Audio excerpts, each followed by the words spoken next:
Bab 27. Mau kabur kemana kalian? Orang itu tersenyum puas dengan berita yang sudah dia sebarkan. Baginya sangat mudah melakukan hal ini. Di rumah sakit, orang-orang sudah menunggu kedatangan Ray, bahkan sudah banyak wartawan yang hadir untuk meminta penjelasan dari berita yang beredar.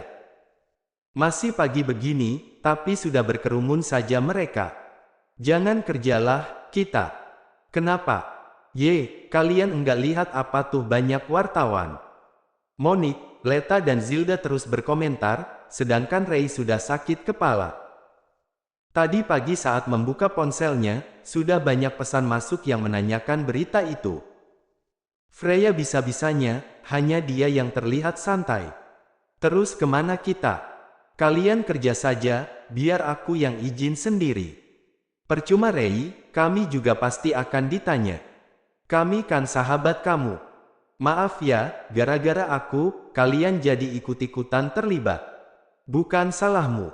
Bey, kamu diam saja. Ngantuk banget aku. Terus kita kemana, Nay? Pulang. Liburan saja yuk, ke tempat Miko. Yes, liburan. Pekik Zilda senang. Freya atau yang kadang dipanggil Naya itu, langsung menghubungi Miko. Mau kabur kemana, kalian? Tanya Miko langsung. Kok tahu? Tahu, lah. Mau kemana, biar aku yang urus. Ke villa tempat kamu, tapi kami enggak bawa apa-apa. Tenang saja, aku yang atur. Keluarga Marva yang lain pun om, tante, para sepupu hanya bisa geleng-geleng kepala saat membaca dan mendengar berita itu di media. Informasi yang tersebar memang sangat komplit, tidak ada yang kurang satupun. Wartawan sudah banyak menunggui kediaman dan tempat kerja mereka. Hal ini bukan saja mempengaruhi keluarga Arturo, tapi juga keluarga Abraham dan keluarga lainnya. Cepat cari tahu siapa yang menyebarkan berita ini. Perintah Arlan Abraham. Baik, Tuan. Para investor sudah menuntut penjelasan. Berbagai komentar negatif juga menyerang mereka. Buruknya satu keluarga, maka akan mencoreng keluarga yang masih memiliki hubungan kerabat. Arbi, Iqmal, Marcel dan Vian, yang untungnya memang sudah tahu sejak lama, hanya bisa mendukung Marva. Saat ini Marva juga tidak bisa kemana-mana. Ciro dan si kembar juga tidak ada yang sekolah. Aku tidak akan kasihan padamu, Marva. Tapi kami kasihan pada Ray. Benar.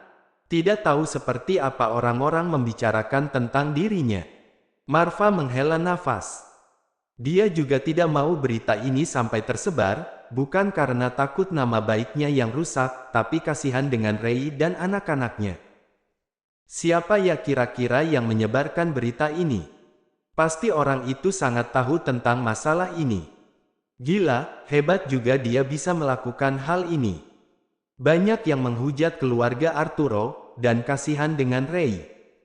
Tapi ada juga yang tetap saja menganggap kalau Ray itu pelakor, menjual diri demi uang, dan perkataan tidak menyenangkan lainnya.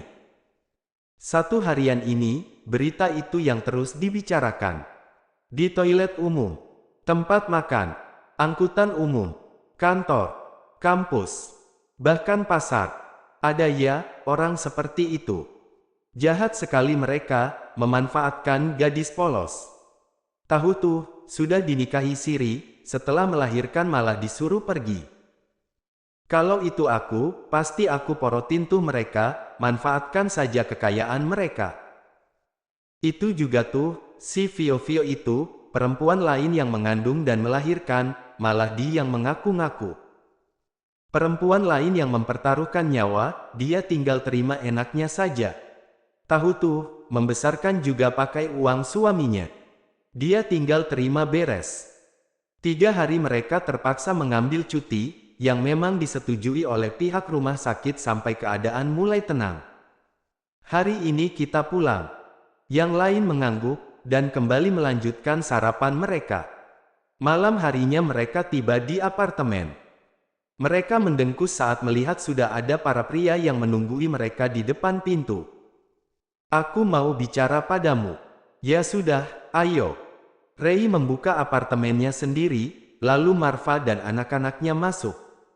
Saat berita itu beredar, Marva dan si kembar memang ada di tempat Arby, jadi mereka juga tidak bisa kembali ke mansion karena penuh dengan wartawan yang mencari berita.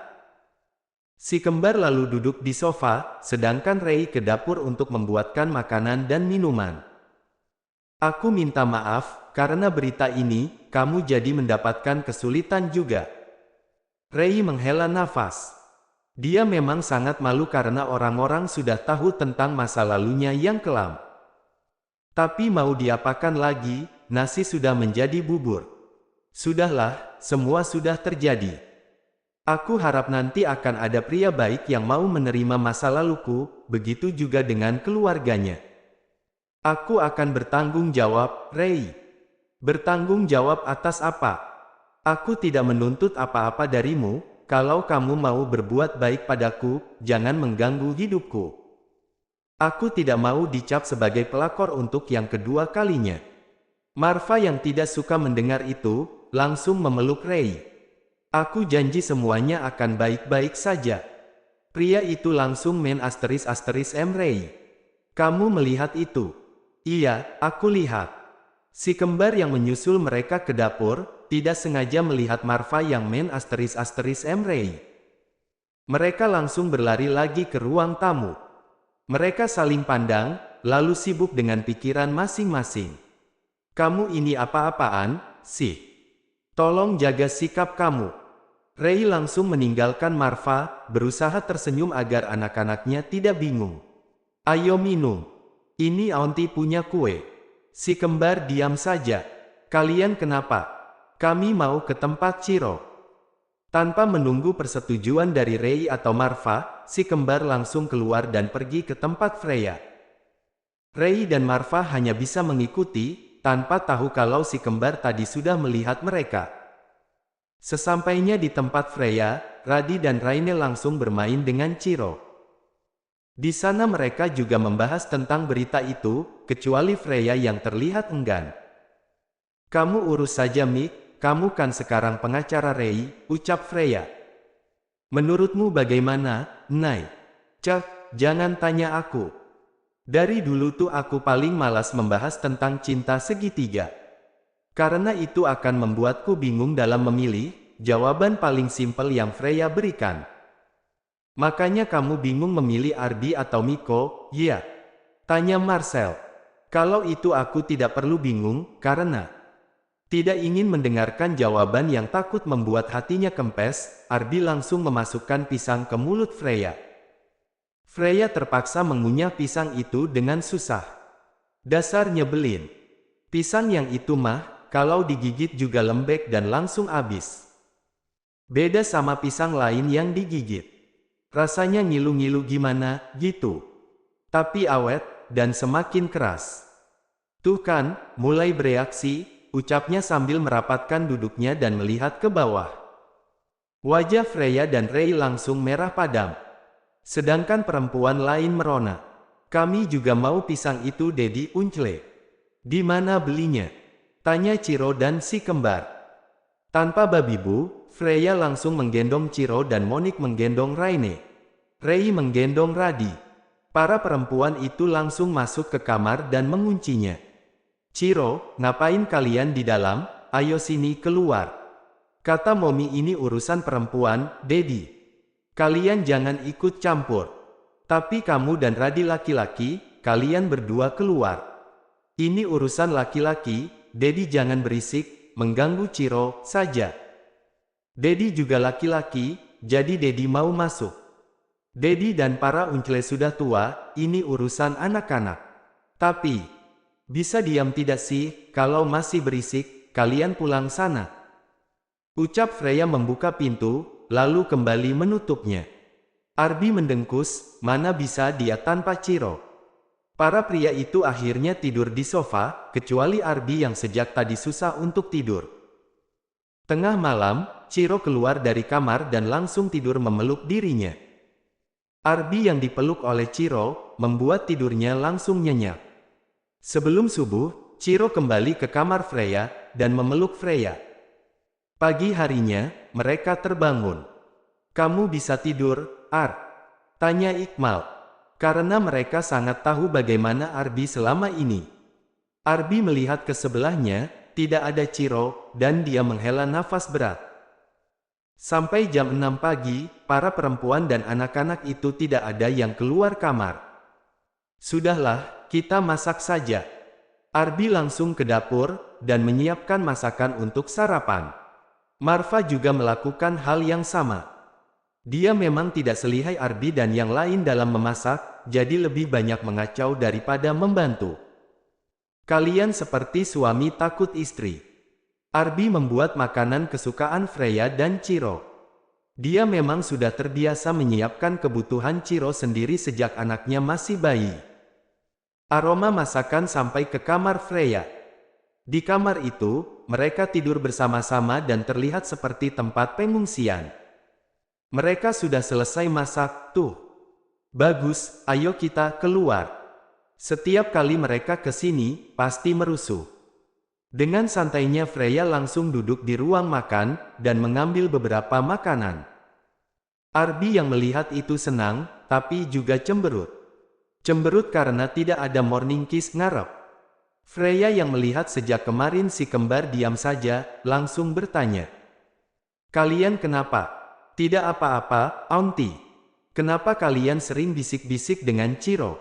"Ini rahasia anak-anak, Auntie."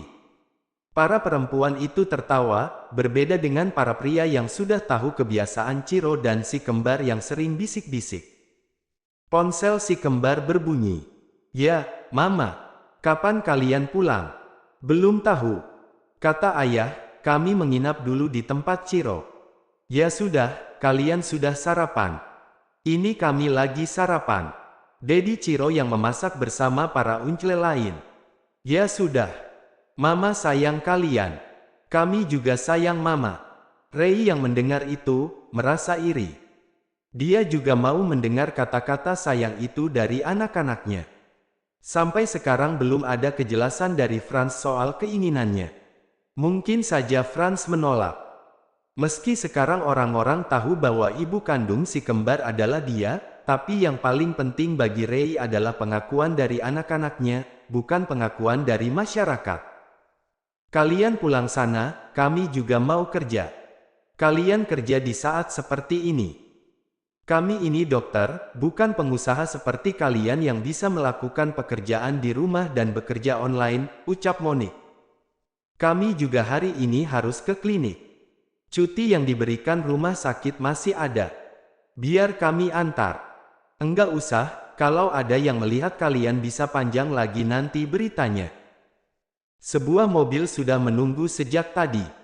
Mereka harus melakukan ini dengan cepat. Saat mobil Freya dan sahabat-sahabatnya datang, mereka langsung bersiap. Mereka dengan tenang turun dari mobil. "Tuh kan ketinggalan, kalian duluan deh." Orang itu langsung menarik tangan orang yang ditunggunya. "Hei berhenti.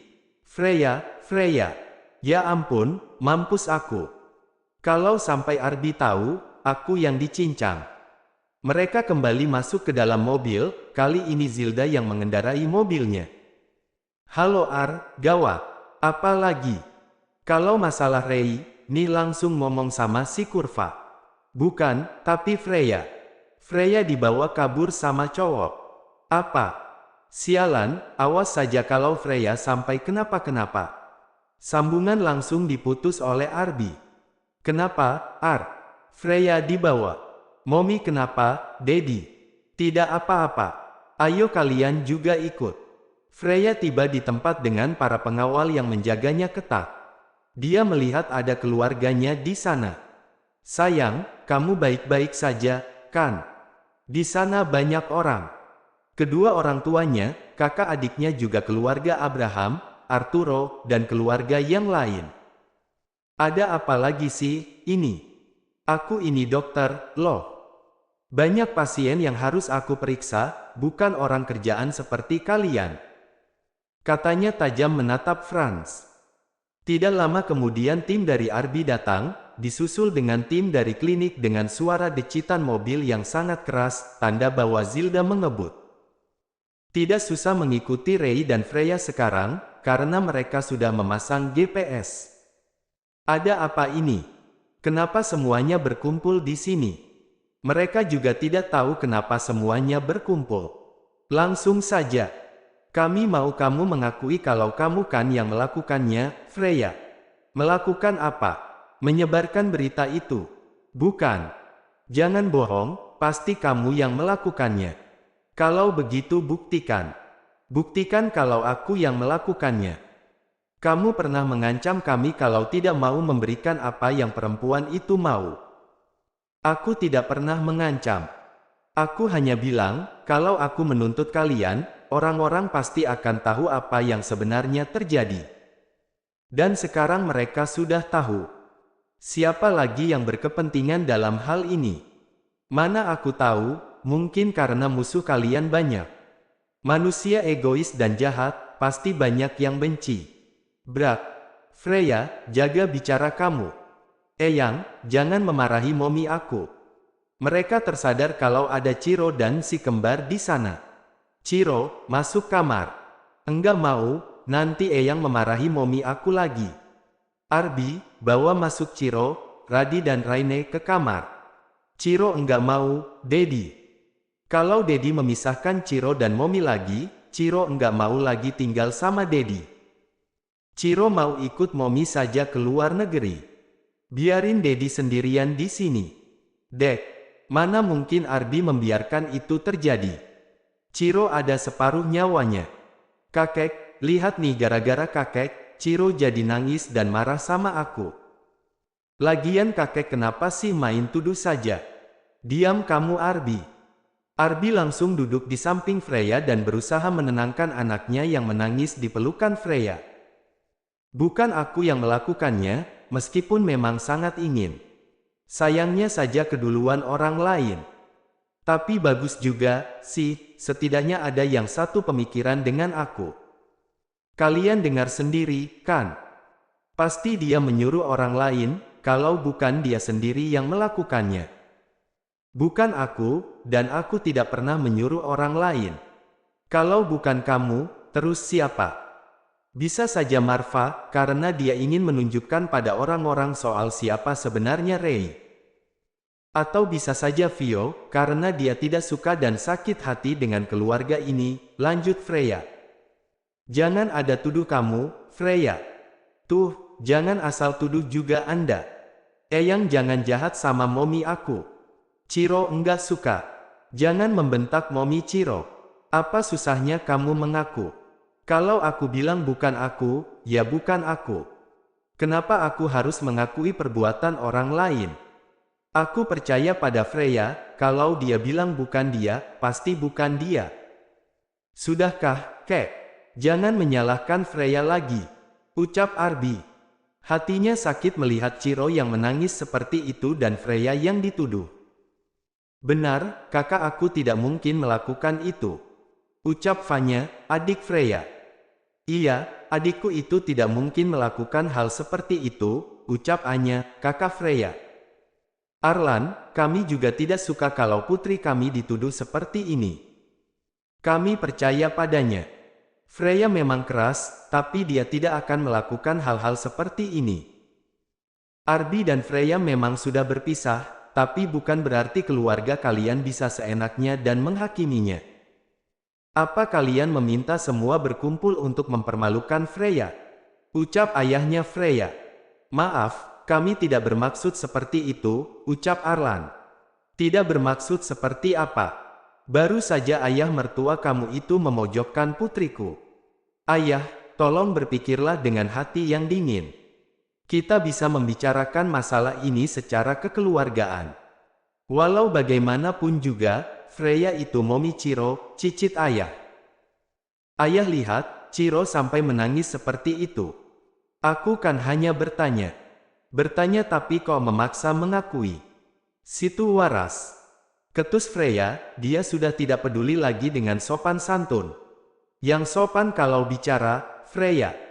Aku akan sopan kalau orang itu pantas diperlakukan sopan. Freya, ucap Arbi lembut, dia mengusap punggung Freya, agar dia juga tidak terpancing emosi. Dedi jangan ikut memarahi Momi, atau nanti Ciro meminta Momi menikah dengan Uncle Miko. Nanti Uncle Miko akan memberikan dede bayi. Ciro dan Momi akan bobo dengan Uncle Miko. Biarkan Dedi memeluk bantal guling saja. Dek, enak saja, enggak boleh. Jangan mengkhianati Dedi, Ciro. Kamu hanya akan punya satu Dedi dan satu Momi. Nanti tidak akan lagi yang akan menenangkan Dedi saat Dedi mengigau. Freya sayang, jangan tinggalkan aku lagi. Tolong maafkan aku, kembalilah, sayang. Aku mencintaimu, sangat cinta. Tolong maafkan semua kesalahanku. Seperti itu. Biarkan saja Dedi mengigau seperti itu sepanjang malam. Wajah Arbi langsung memerah. Yang lain menahan tawa. Bisa-bisanya anakku ini membuka aibku. Apa benar aku seperti itu? Kenapa dia tidak bisa menyimpan rahasia? Enggak kok, Dedi enggak akan memarahi Momi, janji. Eyang tuh yang galak. Makanya bilang pada Eyang, jangan lagi galak pada Momi. Tidak ada yang boleh memarahi Momi Ciro, Momi tidak boleh meninggalkan Ciro lagi. Sudah, Kek. Jangan lagi membahas masalah ini. Bisa saja yang melakukan itu orang lain yang memang tidak menyukai keluarga kita. Dulu juga Marva pernah digosipkan, kan? Makanya orang itu mulai mencari tahu yang sebenarnya. Baiklah, aku tidak akan membahas ini lagi. Kamu bisa pulang. Enak saja, tidak bisa begitu. Ucap Freya. Ada apa lagi? Aku mau minta pertanggungjawaban Anda.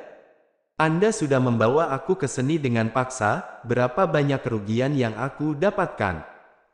Aku ini seorang dokter, berapa banyak pasien yang aku terlantarkan? Bagaimana kalau ini mengancam kesehatan mereka? Aku juga difitnah, diperlakukan tidak menyenangkan. Apa yang Anda lakukan pada Ray dulu, sekarang Anda lakukan padaku juga. Naya tidak meminta maaf sekalipun, dan sekarang menyuruhku pulang begitu saja. Tidak semudah itu. Lalu apa mau kamu sekarang? Miko, tuntut mereka dengan semua tuntutan yang bisa dilakukan. Apa kamu bisa? Freya menatap Miko, begitu juga sebaliknya. Baiklah, aku ada di sisimu. Ayo kita ke kantor polisi. Aku sudah tidak punya toleransi lagi pada keluarga ini. Tunggu Freya, ayo kita bicara baik-baik, ucap Arlan menengahi. Bicara baik-baik. Dari tadi tua bangka ini menuduhku. Keinginan Ray saja belum dipenuhi, sekarang dia kembali mencari masalah. Tidak akan aku biarkan dia terus semena-mena. Ayo Miko, ke kantor polisi sekarang juga. Tunggu, kita bisa bicara baik-baik. Tidak ada lagi bicara baik-baik. Aku bisa menyertakan bukti dari CCTV yang menunjukkan pesuruh kalian membawaku paksa. Kalian tidak bisa menyabotase CCTV itu, karena itu adalah tempat kekuasaanku. Tunggu, apa yang kamu minta sebagai gantinya? Tanya Charles. Mereka melihat kesungguhan Freya yang akan melapor ke polisi. Cih, tidak perlu basa-basi busuk. Kemauan Ray saja tidak dipenuhi. Apa yang kamu mau sebagai gantinya? Tanya Franz pada akhirnya. Berikan aku 25% dari setiap saham yang dimiliki keluarga Arturo. Apa? Kamu gila? Tentu saja aku sangat waras, kalianlah yang gila. Berikan 25%, atau aku tuntut 1%. Bahkan yang Anda berikan tidak ada apa-apanya dengan kerugian yang aku dapatkan. Bagaikan kalau aku dituntut oleh pasien-pasienku karena dianggap menelantarkan mereka. 2,5%, 25%, 5%, 25%, 10%, 25%. 10% itu sudah banyak, Freya. 25%, 15%, 25%, 15% atau tidak sama sekali. 25%. Untuk apa kamu saham sebanyak itu? Bukan urusan Anda. Saya tidak akan memberikan lebih dari 15%. Kalau begitu bersiaplah dijemput paksa oleh polisi, sama seperti yang kalian lakukan padaku. Sayang, ambil saja 15%. Nanti sisanya akan aku berikan saham milikku padamu, ucap Ardi. Biar yang 10% kami berlima yang patungan, jadi kamu tetap mendapatkan 25%. Cih, kalian kira aku pengemis? Aku mau 25% itu darinya. Baiklah, 20%. Baiklah, tapi aku mau rumah, tanah, dan komisi 300 juta setiap bulannya sebagai ganti yang 5%. Franz memejamkan matanya, apa sekarang dia sedang diperas? Baiklah, kamu tunggu saja. Tidak ada tunggu-menunggu, aku mau itu diurus saat ini juga. Kamu kira mengurus pemindahan saham itu seperti membeli permen? Aku mau sekarang. Aku punya cukup waktu, toh jam kerjaku sudah kacau hari ini. Franz langsung menyuruh pengacaranya untuk mengurus semua yang Freya mau. Dan untuk tuntutan Ray, masih saya pertimbangkan, jangan membuat pusing, Freya. Anda sendiri yang membuat masalah. Ini tidak akan terjadi kalau Anda tidak menuduhku. Freya melihat keluarganya yang tadi membelanya, tapi tidak mengatakan apa-apa. Dia mengusap kepalanya yang sedikit sakit kemudian menghela nafas. Si kembar masih dalam pelukan Marva, begitu juga dengan Ciro yang masih memeluk Freya dengan erat. Monique, Leta, Zilda dan Ray diam saja. Suasananya menegangkan bagi mereka, melihat banyak yang berkumpul di sini. Banyak juga yang melihat Ray, melihat bagaimana perempuan yang menjadi ibu kandung dari segi kembar itu